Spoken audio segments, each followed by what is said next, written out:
It was sometimes easy to forget that I was not the original John Abrams. After all, I'd had the title Prime commonly appended to my surname for well over a century. But despite that, I was not the original. No, Jonathan was, or to use the name designation conferred to him during the Master AI years, John Abrams, Tennessee. The 46 other John Abrams clones that had been created to fill the various template colonies had been based upon him. I couldn't even claim to be a true 47th clone. No, I was further removed, simply being a rogue mind data recording taken from him, in which had been installed into a new biologic shell. I'd been created 400 years ago by the subverted Agent AI and its newly created fully rogue AI, Naomi. Their purpose had been that I was to become a free agent, one whom the Master AI would never be aware of, and thus not fall under its suspicions or scrutiny. Jonathan, he would have been known as John Abrams back then, as the name John Abrams, Tennessee came later, had been in full biosuspension in the bunker under the Tennessee field base at the time. Naomi and Agent had returned him there after his mission to rescue Ana Bronco, the mission where he'd learned the truth about our enemy and what had been done to humanity. Those secret truths had made him vulnerable, as any full mind scans by a suspicious enemy AI would have revealed all. To secure that knowledge, a mind data recording had been taken before his mind had been heavily edited by Naomi and Agent, redacting any compromising data. Naomi had then departed with a copy of my mind data, leaving the also redacted Agent AI behind and again under the control of the Master AI, to run the Tennessee field base and surrounding areas. This precaution had proven prescient, as the Master AI's security units had soon after arrived at the base to perform security checks. These checks included full scans on both Agent AI and the suspended human. But with the secrets erased and the data copy gone, the enemy's search had come up empty. My birth had occurred over 200 years later, or 12 years before that enemy AI had woken the 9 suspended humans and prepared them for cloning. Part of those preparations was to mentally alter the 9. These changes included various memory alterations and other behavioral changes. The clones which followed were even further mentally altered.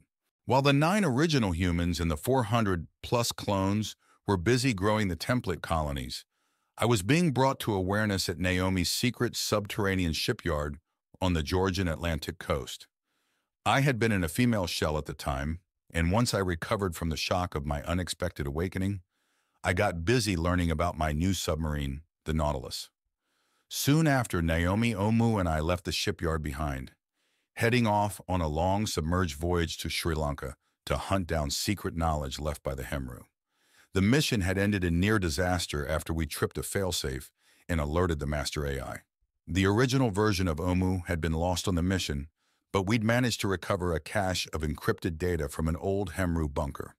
While Naomi decrypted the Hemru data we'd retrieved, I had been placed back in biosuspension.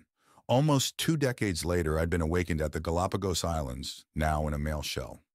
Naomi Omu, a second version, and I then captured an enemy launch facility and used it to attack the Master AI on its Fortress satellite in Middle-earth orbit. Later, after meeting my second wife, Oxa, we traveled the world freeing the humans, clones and originals, in the template colonies.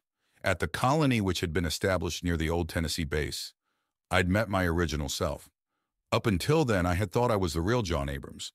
But it soon became clear that I was simply a copy, not even a true physical clone. Although the male biological shell I'd been implanted into matched his in height and racial characteristics, its origins had included many other DNA sources. I might have passed for his brother, but never his identical twin. But I did possess one thing John Abrams, Tennessee lacked, something that later allowed me to become known as John Abrams Prime. What I alone possessed was his full memories. Our full memories, the only continuous chain of memories going all the way back to our birth. Now here I was staring down Jonathan and unsure of what to say. He was the real me. His cyborg-like shell still had traces of the original body the whole line had started with. I continued to meet his stare and knew with certainty that as he stared back at me, similar thoughts were going through his mind. Eventually, he gave ground and looked away to take in the others. I remained where I was, still trying to reconcile our history. My thoughts went back to the time when our paths had split. After Ux and I freed him, John Abrams, Tennessee, was informed about the true nature of the enemy AI and of its actions. He had learned that a great many of his memories had been erased and that his personality had been altered. We even revealed to him the complete truth, which was that the enemy AI was not solely to blame for his memory losses. No, Naomi, the AI under my control, had also removed a good portion of his memory before the enemy AI had had its way with him. At the time, Naomi had performed the memory erasures with good intentions. Those had been to render him safe from the enemy by removing the knowledge of the enemy and of the Hemru. On top of that, he learned that I still possessed the memories he'd lost. He reacted as you'd expect, as I would have. It pissed him off. His anger over what had happened to him was the main driver for his taking the name Jonathan. He knew he was no longer me, or better put, the complete version of ourselves. I suspect it was also this resentment which had caused him to further renounce his heritage and lineage. Soon after he had learned the full truth, and after the resources became available, he chose to leave the Earth and headed into deep space. I brought my mind back to the present and watched Jonathan introduce himself to Cassius, Sova, and her friends. He was nervous and hesitant as he shook their hands or touched thumbs as the old spacers did.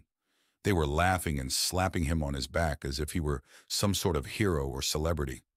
I guess what he'd accomplished in the past, and I suddenly realized, was likely still doing today, had earned him that status. Omu released my hand and moved forward to confront the android look-alike who had followed Jonathan into the control room.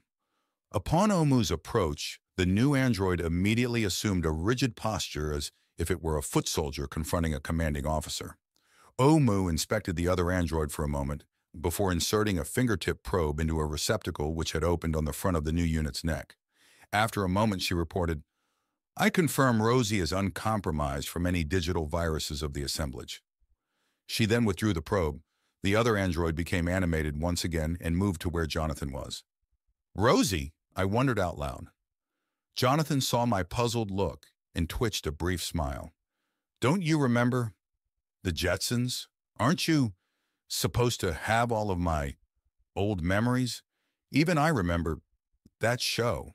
He spoke with a strange combination of hesitations and stretched out words. I was puzzled over his way of speech, but his passive-aggressive insinuation put me on the defensive. "Of course I remember the Jetsons. I'm just surprised that there are copies of Omu whom I was unaware of," I said indignantly. Jonathan had noticed Sova and her friend's reactions over his broken manner of speaking, and again looked embarrassed. "I'm sorry for how I sound. I have not spoken aloud in probably decades." Rosie spoke up next to him. "Yes, he even sings and hums using his implant now. This vacation among other humans will be good for him." The new android's voice sounded different to Omu's. It was still clearly feminine and possibly even sultrier than my companion's. I took a moment to inspect its petite figure more closely. The most obvious difference, aside from its slightly leaner size, was that this android had a darker covering, almost the same obsidian black as the original version of Omu. That version, which I had taken to calling Omu 1.0, had accompanied me on the Sri Lankan expedition. It had possessed a silky black chrome exterior of finely interlocked hexagonal scales. Rosie was similar, but with more of a matte finish instead of the chrome. Rosie's black skin also showed wear and tear, including numerous visible patches. It had clearly been Jonathan's companion for a long time. And unlike Omu, who had been with me for at least as long, Rosie had lacked access to fully equipped repair facilities. I followed a long, scar-like repair that ran from its right shoulder and down its chest between its breasts. Yes, Rosie had a pair of tits. They were different from the slight bumps on the old Omu 1.0 model, which had been a nearly sexless neuter. The new android's breasts were well-formed and apple-sized breasts, much smaller than the current Omu 3.0's larger pseudo-mammaries. My android had needed the enlarged volume to hold additional gel processors, which it had added a decade ago. I wonder if Rosie's served a similar function. As I gawked at the very realistic-looking tits, complete with realistic nipples, it occurred to me that they were the kind I'd always preferred. I quickly shifted my gaze lower before I was caught staring. The android's lower extremities were even more puzzling, as it looked like Rosie Android was wearing some type of tight-fitting garment over its groin area. I used my irises to look closer and saw that it was wearing a pair of panties. What the hell? The color of the sheer fabric matched the android's dark matte finish, making them almost invisible. Omu saved me from my embarrassment when she next moved to Jonathan. "Sir, please remain immobile while I scan your gear." She then inserted her finger probe into his suit's control unit. A series of telltales on his wrist displays flashed various colors as the scan progressed. Finally, Omu spoke. "Your suit's semi-aware control processor is uncompromised by any enemy viruses you may have encountered during your expedition." An unconcerned Jonathan just nodded, continuing to watch me and the other humans. Omu stepped back, allowing Rosie to approach and begin assisting with the removal of his spacesuit. The human and android moved with quick efficiency, clearly having done this task countless times. As they worked, I caught Jonathan glancing at his android companion often and making small facial gestures. They were likely engaged in silent conversation via his implants. "I would advise all humans to stand back a bit," Rosie announced with an illuminated smirk. "The old goat's been in this suit for days. He probably smells like an old goat." Sova's group stepped back as Jonathan's suit top section came off.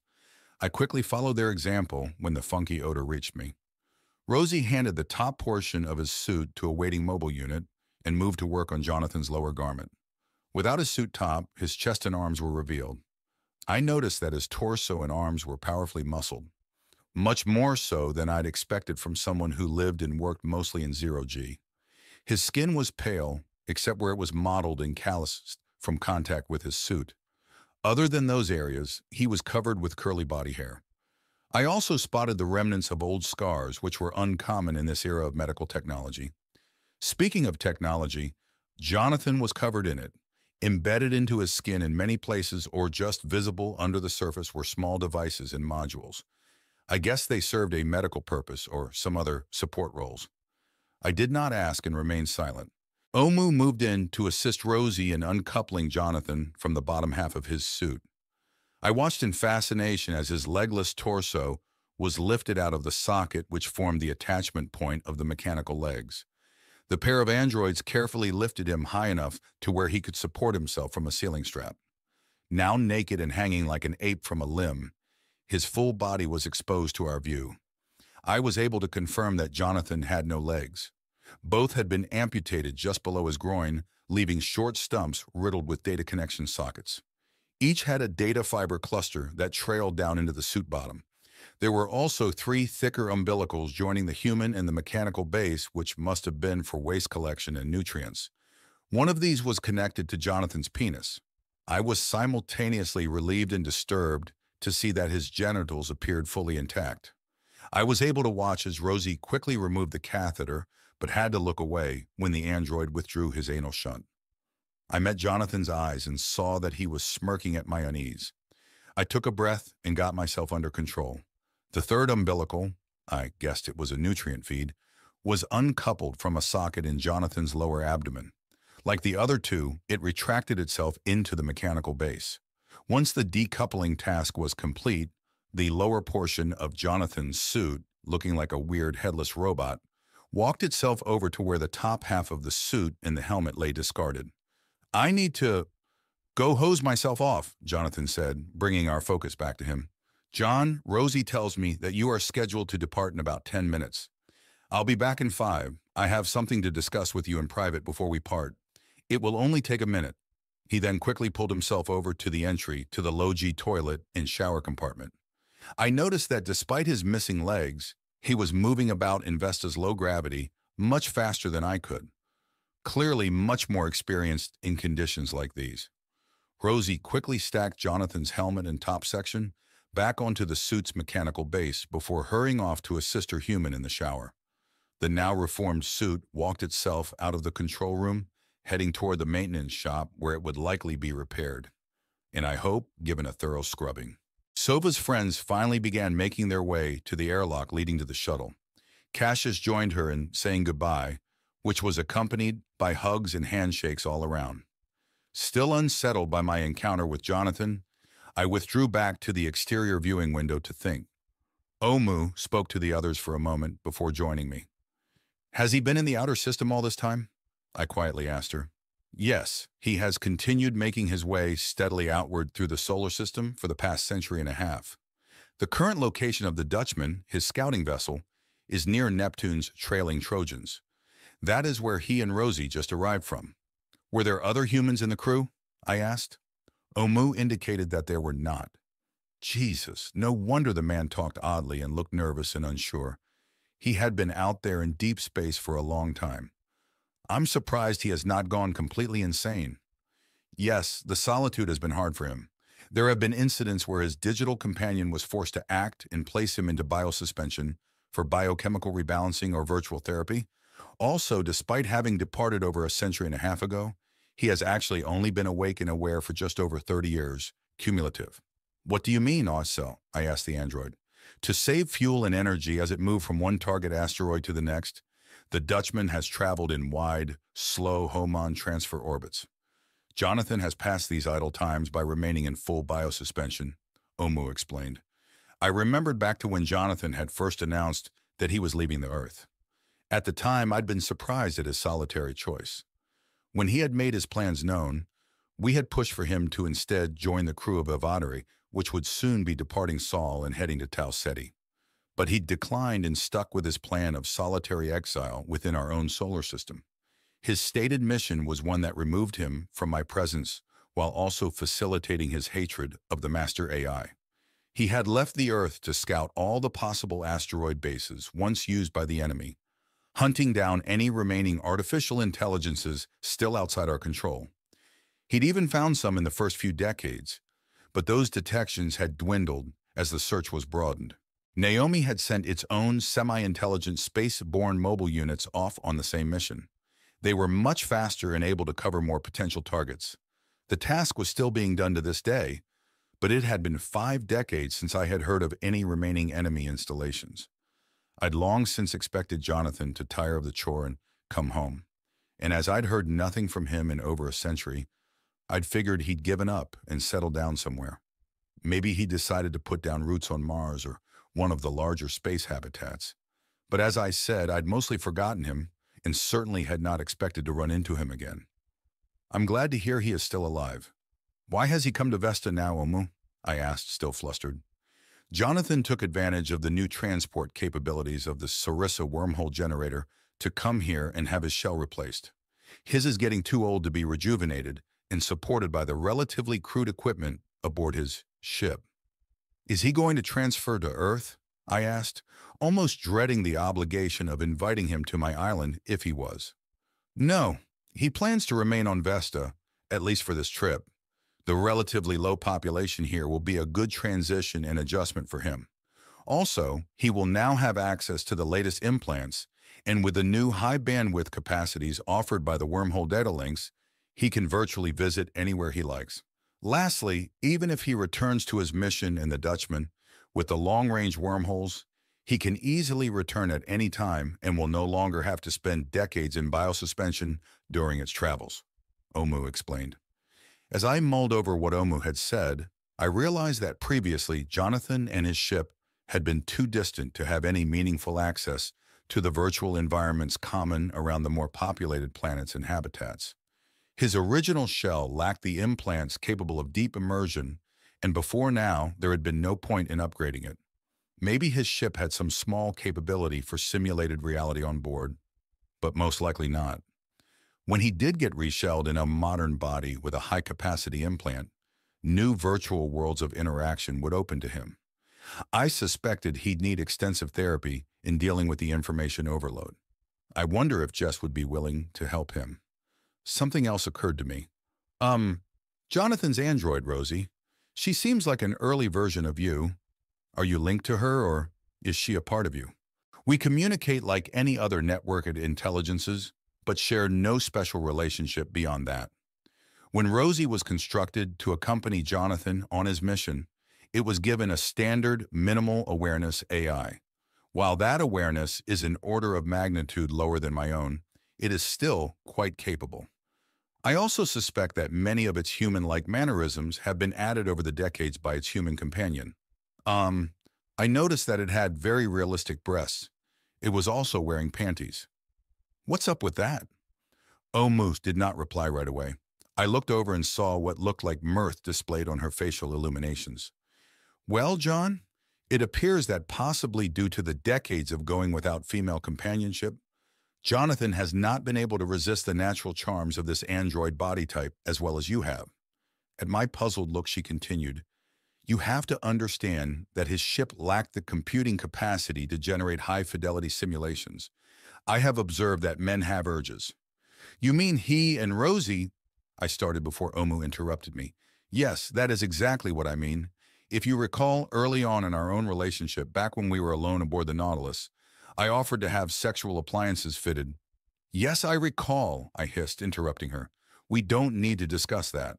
Thankfully, Omu remained silent, although she continued to express a look of smugness. As I thought about what she had just relayed to me, I had to admit that although I did not know what it was like for Jonathan to be alone for 30 years, I did remember what it was like to wander around northern China alone for over a decade. In that time, I'd been able to fulfill my shell's need for sexual companionship every few years by interacting with other hikers I happened to run across. Jonathan would not have had access to those outlets. It also explained why Rosie was wearing the panties. They had wanted the android's simulated vagina to be unobtrusive. While some would be offended, most would tolerate Jonathan's vice, as it was not exactly taboo in this evolved future. I also realized that the android had worn the garment likely for my benefit, as Sova, Cassius, and the other Vesta workers probably knew of others in this low-population habitat who utilized artificial sexual partners. Some would use them as stand-ins for distant lovers and partners they'd left behind on Earth or other habitats. Others would use them while in partial virtual, seeing human faces in the machines they bonded with. No, it occurred to me that the AIs would have known the subject made me uncomfortable, and Rosie's coverings were a way to ease me into it. "I'm jealous," Omu admitted, bringing me out of my contemplation. Hearing that, I almost sputtered, but her sudden grin revealed that she was just messing with me. "You got me good, Omu. You'll just have to live with your jealousy, though, as I'm not sure I'm ready for a fembot." Omu's expression changed to a pout. I ignored her and watched out the window as the Sarissa prototype realigned itself with its next target destination. Hopefully, this would be one of the Earth's active wormhole stations and my group's ticket home. The countdown to our departure had just dropped below 5 minutes when the door to the low-G bathroom opened and Jonathan emerged looking freshly scrubbed. He was wearing a new legless bodysuit that did little to hide the outline of his genitals, but probably worked fine to keep them from dangling or getting caught in some random hatch. Sova's friends were secure aboard the waiting shuttle. She was now busy assisting Omu with getting Cassius installed into one of the vacuum-proof transfer tubes we'd be using for our short transfer to Earth. Jonathan pulled himself over to where I waited by the viewing window. Rosie gave us privacy and instead moved to where the transport tubes were stored to prep a pair for Sova and me. Jonathan reached my perch and after an awkward pause began to speak in a low murmur. "Hopefully that scrubbing took care of my stench. I can't wait to soak in a real tub for hours once we reach the high-G habitat." I just nodded in reply. I guess near normal Earth gravity would seem high-G for him. I took a quick whiff and only caught the scent of soap. He reached down and adjusted the snug-fitting end of the bodysuit around his genitals and leg stumps. I refrained from watching. I also look forward to having a body with legs again. Despite Rosie's assurances, it's been so long that I'll probably have to relearn normal gravity walking, he said. "How did you lose them?" I asked, curious. "Oh, it was my own choice," he explained. "They mostly get in the way in weightlessness, and their removal allowed for a good 20 to 30% reduction in the oxygen and nutrient usage for my shell. Rosie says I was too lazy to exercise them properly anyway." He paused for a moment before continuing in a whisper. She was right. They'd atrophied to useless sticks. It was easier to be rid of them. He flexed his over-muscled shoulders and grinned. "But look at my beach muscles. I nodded and he grew serious. "I'll get to the point," he began, now whispering. "2 days ago, I received a message. It was from some Earth director asking about, well, us, I suppose." I realized right away what Jonathan was relaying. Director Karn Conlon was still busy probing the limits and legality surrounding my authority to rule. "What did Director Karn Conlon want?" I asked. Jonathan nodded before replying. "Good, you are aware of the director and its questions. She, I suppose, wanted to know how how you came into existence. She also wanted to know how much authority I have over Naomi and the other AIs." He had said the last while glancing around the chamber, likely knowing that we were being eavesdropped by the digital presences. I waited for him to continue, but that was apparently all Jonathan wanted to say. "Well, what did you tell the Herm director?" As if he'd already dismissed me, he answered in a matter-of-fact manner. "Oh, I told it to fuck off and leave me alone." I smiled at that. It was proof that our mental lineage was indeed shared. It was a day later when I received word from the space traffic AI that the new wormhole machinery had the capacity and time to transport me here for rest and recuperation. "Naomi, are you linked?" I subvocalized, wanting to confirm exactly what had happened. "Yes, John. How may I assist you?" "Did Director Karn Conlon have anything to do with Jonathan being transported to Vesta?" "Yes, John. The director pledged the scuts needed to offset the higher priority wormhole traffic, which allowed for Jonathan's delivery to Vesta at this time. I have been monitoring M. Karn Conlon's activities and did not feel this action warranted concerning you at this time. I apologize if I was in error." "No, that's fine. I was sure you were on top of the director's actions. Is she planning on coming to Vesta while Jonathan is here?" I asked, still subvocally. "I have detected no preparations by the director regarding travel to Vesta. I suspect that the hermaphrodite intends to wait until Jonathan is in his new shell and has access to its higher capacity implants to arrange a meeting with him via high-fidelity virtual." That made sense. I refocused my attention on Jonathan. "I suspect Director Karn Conlon will want to talk with you again via virtual after you've received your new upgraded shell, John." I caught his nostrils flare slightly when I'd used the shortened version of his name, which happened to match our old name. Oh, well, he could just deal with it. "Maybe I could tell it that you've stolen my heritage, that she should back me and we could take over the solar system." "Feel free to tell it whatever you like. I'm not worried and I have nothing to hide," I replied dismissively. Jonathan looked at me for a long moment. "Nah, too much hassle. I'd rather continue to criticize from afar." "Suit yourself. You know you don't have to drift around the outer system any longer. The AIs have the entire system monitored or scouted by now." "Yeah, I know. I was starting to get bored anyway." He'd said the last with a bit of sadness and a slightly manic look. "But still, if that director does call, I'll just tell it to fuck off again or to go space herself." "Sure, but remember the director is quite wealthy. Before you piss her off, I'd make her pay through the nose for the privilege of meeting with you. If you are coming back in from the cold, you might want some laying around money." "That's good idea. Maybe I should demand just that. I may want to buy my own island or two to settle down on." I wondered if the AIs or the human peer groups had been paying him while he had been in deep space scouting out hidden enemy installations. If they hadn't, then Jonathan was getting screwed. Maybe Chelsea could work her media magic and make a docudrama about him. It would garner sympathy and likely bring him a pile of scut. "I'll tell you what, I'm going to have a friend of mine back on Earth contact you. Accept her call and listen to her ideas, okay? They may pay off big for you." We actually shook hands at the conclusion of our conversation. I watched him pull himself over to the shuttle airlock, where Rosie was waiting to help him inside. As the android began closing the hatch, she met my gaze. When she saw that I was watching, she reached down and fondled one of her breasts. I held back a sputter and caught her winking at me as the hatch fully sealed. "Hussy," Omu said next to me, causing me to laugh. She then began pulling me over to where the shipping tubes were waiting. "Okay, lover boy, let's get you sealed into your mailing tube and get the hell out of this place and back to our island." "Our," I thought. I refused to rise to her bait and ask. 5 days later, "John, I've prepared food," Omu called from the workshop's kitchenette. "Thank you, Omu." I'll be there in a minute. I stepped back from the growing pile of albazia shavings at my feet to inspect my work. As always, when I was fully in tune with my muse, I was surprised at the progress I'd made. What had started out as a 2-meter diameter stump as tall as my chest had been whittled down to a smaller likeness which I easily recognized. The carving was intended to be Ux at work. More correctly, it was Ux in her supplicant pose while she physically interfaced with the artificial intelligences. I'd chosen to portray her body without clothing, and its feminine beauty was juxtaposed with the raw harshness of the cybernetic interface shunt extending into the processor console she was kneeling in front of. The carving was both provocative and horrifying, with the latter aspect being invoked by her bloated cranial modifications and synthetics.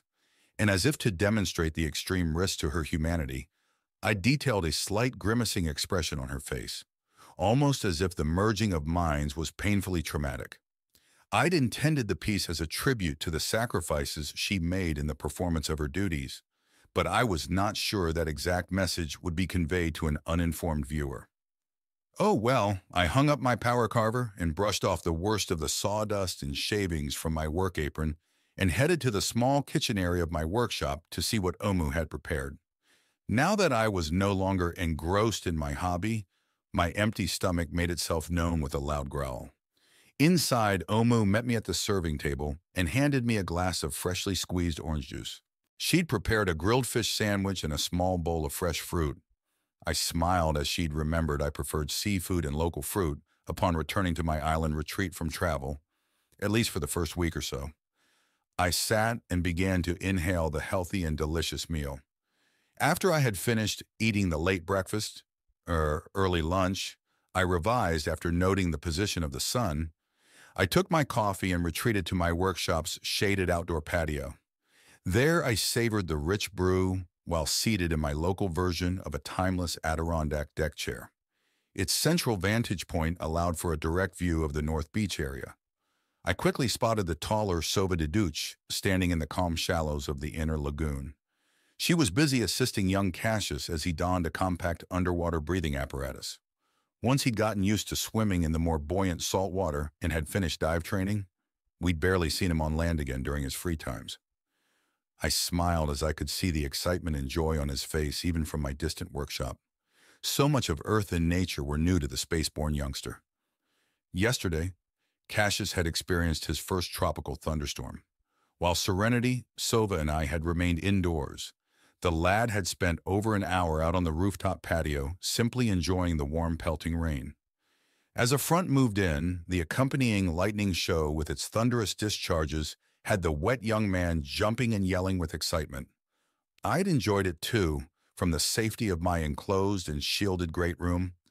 Fortunately, Naomi had monitored the static accumulations around the lodge and had triggered ionization beams from the nearby hilltop anytime the atmospheric potential reached discharge levels. This made it unlikely that the patio area and the young man would be struck. I was still glad that Cassius had been recently mind data recorded upon passing his BMs.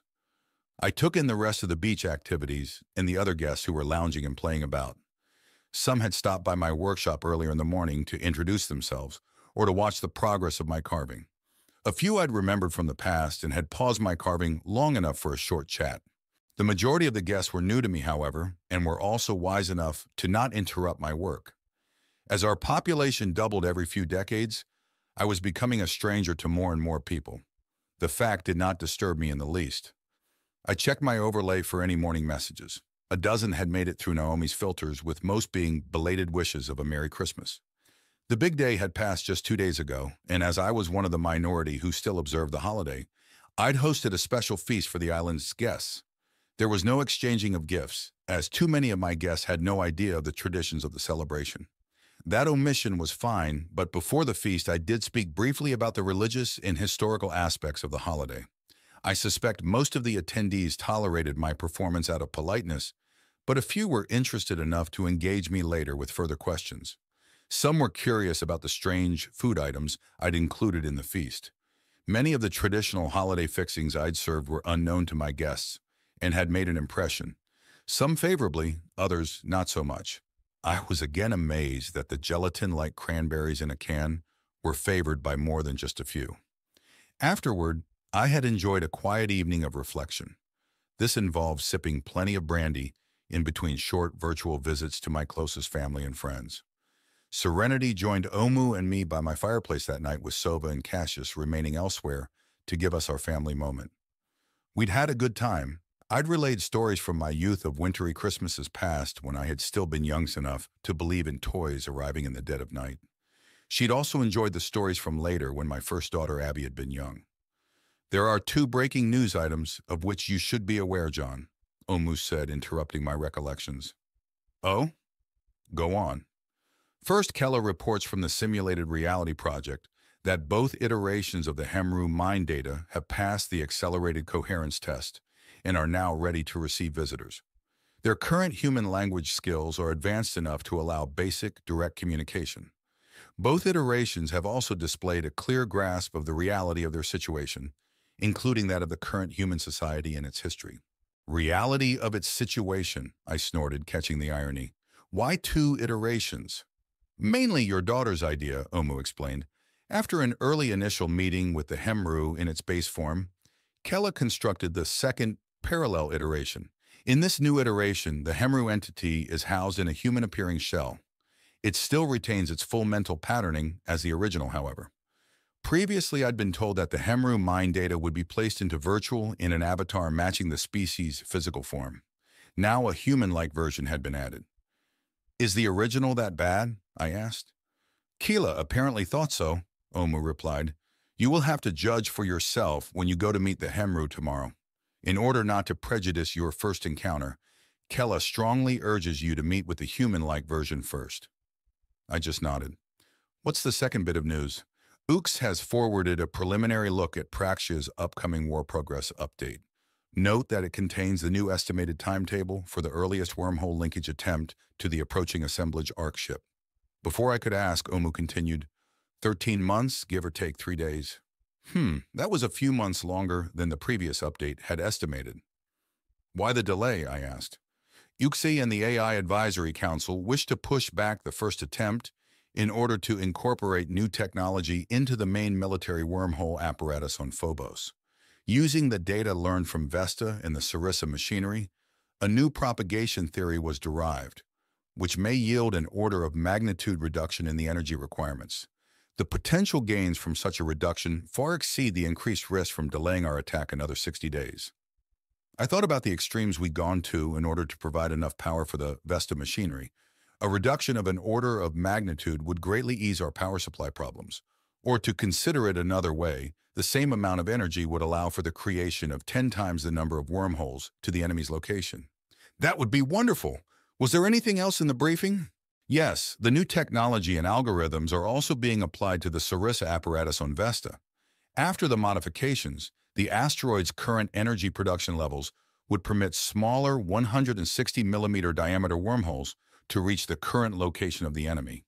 Therefore, it will act as a backup site to the main apparatus being constructed on Phobos." "That's great," I exclaimed. A wormhole even that small was still extremely useful. One obvious example was that it could be used as a spy hole for sensor cameras, or maybe as an emergency data link in case something happened to the primary facility on Phobos. I wondered about the usefulness of the smaller size in the actual attack, though.